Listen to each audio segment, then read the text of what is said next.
Assalamualaikum, this is Zair Khan and you are watching my channel English with Zair Khan. Our today's topic is modal verb. चलें आइए हम बात करते हैं modal verb की definition. Modal verbs are also called secondary auxiliary verb, यानी ये कहलाते हैं secondary auxiliary verb यानी secondary helping verb. एक हमारे helping होते हैं is, are, am, I am going, am क्या ये helping verb है.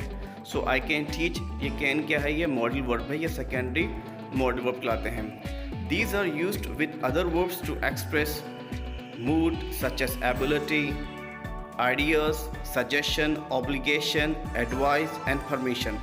और ये दूसरे वर्ब के साथ हम इस्तेमाल करते हैं हम ये बयान करने के लिए, जैसे कोई ऑब्लिगेशन है, कोई फ़र्ज़ है, या कोई सजेशन है, कोई राय देने के लिए, या काबिलियत या पॉसिबिलिटी और एडवाइस के देने के लिए हम ये वर्ब इस्तेमाल कर सकते हैं. और हमारे पास इसके कई तरह के मॉडल वर्ब हैं. हम आगे देखते हैं हमारे पास कौन कौन से कॉमन मॉडल वर्ब हैं और इनको हम एक एक करके हम ये सीखते हैं. ये देखिए हमारे पास ये कॉमन जो हमारे पास मॉडल वर्ब्स हैं, इनके लिस्ट है. Can, will, must, shall, may, could, would, ought to, should, might. So हम इनको एक एक करके पढ़ते हैं. जैसा कि मैंने कहा कि हम कैन के बारे में बात कर रहे हैं. अब जो मॉडल वर्ब कैन है, can is use to express ability. ये काबिलियत को एक्सप्रेस करने के लिए इस्तेमाल किया जा सकता है. जो मॉडल वर्ब है, इसका जो फार्मूला है वो बहुत ही सिंपल है. आप देखें, सब्जेक्ट, फिर क्या कैन आएगा, फिर वर्ब की फर्स्ट फॉर्म, फिर ऑब्जेक्ट. यानी कैन की जगह पे कोई भी मॉडल वर्ब आएगा और कोई भी मॉडल वर्ब के बाद हमेशा वर्ब की फर्स्ट फॉर्म आती है, बेसिक फॉर्म आती है.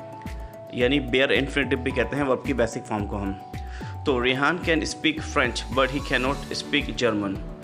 I can drive a car, मैं कार चला सकता हूँ. आई कैन टीच, मैं पढ़ा सकता हूँ. She can write a letter, वो है ख़त लिख सकती है. तो ये जो कर सकता है, जो मैं स्कूल जा सकता हूँ, मैं कंप्यूटर चला सकता हूँ और मैं कार चला सकता हूँ. तो इन सेंटेंसेस को बोलने के लिए हम कैन का इस्तेमाल कर सकते हैं, जो हमारा मॉडल वर्ब है. और इसको इस्तेमाल कर सकते हैं कैन को टू एक्सप्रेस रिक्वेस्ट. कोई रिक्वेस्ट करने के लिए किसी को, कैन यू हेल्प मी, क्या तुम मेरी मदद कर सकते हो, यानी हम रिक्वेस्ट कर रहे हैं. इसके तौर के ऊपर भी हम रिक्वेस्ट करने के लिए भी इस्तेमाल कर सकते हैं. Can I offer you something to drink, क्या मैं तुम्हें कुछ ऑफ़र कर सकता हूँ कुछ पीने के लिए. तो ये हम यहाँ पर क्या कर रहे हैं, रिक्वेस्ट कर रहे हैं. इसको हम रिक्वेस्ट के तौर पर भी इस्तेमाल करते हैं. बात करते हैं कैन को हम और कहाँ पर इस्तेमाल कर सकते हैं. कैन को हम इस्तेमाल कर सकते हैं टू एक्सप्रेस परमिशन, परमिशन देने के लिए भी या लेने के लिए भी. अब जिस तरह can I use your cell phone, क्या मैं तुम्हारा मोबाइल यूज़ कर सकता हूँ. You can't go without permission, तुम बगैर परमिशन के नहीं जा सकते. इसको हम परमिशन देने के लिए भी इस्तेमाल कर सकते हैं, लेने के लिए भी. लेकिन कभी कभार जो हम टीचर किसी या एक स्टूडेंट बल्कि एक किसी से परमिशन ले, यानी टीचर से या बड़ों से, तो मैं यूज़ करें, यानी ये कभी कभार इनफॉर्मल परमिशन के लिए भी इस्तेमाल किया जा सकता है. और हम कैन को इस्तेमाल कर सकते हैं टू एक्सप्रेस पॉसिबल, टू यानी कुछ आपको लगे कि समथिंग इज़ पॉसिबल, तो उसके लिए भी कैन इस्तेमाल कर सकते हैं. If the weather is perfect tomorrow we can go on a picnic, अगर कल वेदर अच्छा होता है तो हम पिकनिक पे जा सकते हैं. I can be ready bye 5 o'clock, और मैं 5 बजे तक रेडी हो सकता हूँ, ये पॉसिबिलिटी है.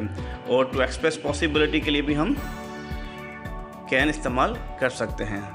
और हम अगर इसकी बात करूँ नेगेटिव सेंटेंसेस की, तो कैन के बाद नॉट लगा दें. आई कैन नॉट या I can't. I can't understand, मैं नहीं समझ सकता. आई कांट राइट, मैं नहीं लिख सकता. अगर हम इसका इंट्रोगेटिव लिखेंगे तो कैन सब्जेक्ट से पहले आ जाएगा.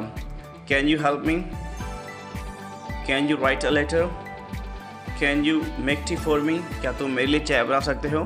तो ये इसका क्या है, इंट्रोगेटिव है. तो आप इसके और सेंटेंसेस बनाएं और लिखें. आप बताएं आप क्या क्या कर सकते हैं. तो मैं उम्मीद करता हूँ ये आपको समझ आया होगा. Thank you for watching. अल्लाह हाफिज़. Take care.